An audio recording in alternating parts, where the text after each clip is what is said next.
Слоеный тестодан жасалған керемет дәмді трубочка жасаймыз. Ол үшін слоеный қамырды алып, оқтаумен қалыңдығы 0,5 мм-ге дейін жіңішкелтіп жайып аламыз. Оны 3-4 см ара қашықтықта полоскаларға кесіп аламыз. Содан кейін пергаментный қағаздан дайындап алған трубочкаларымызға ораймыз, жаңағы дайындаған полоскаларымызды.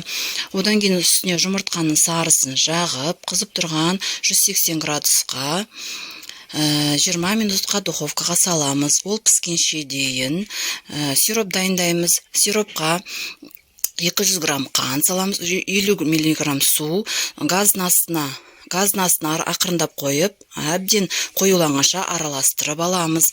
Оны астын сөндіріп, ыдысқа 3 жұмыртқаның ағын салып, тұз саламыз да, ақ болғанша көпіргенше араластырамыз. Оған 1 шай қасық лимон шырынын және 1 шай қасық ванильный қант саламыз да араластырамыз.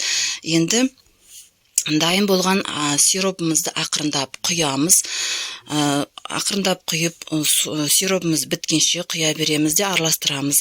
Дайын болған трубочкаларымызға жаңа кремімізді салып, үстіне қант пудрасын сеуіп береміз. Каналыма тіркеліп, лайк басуды ұмытпа.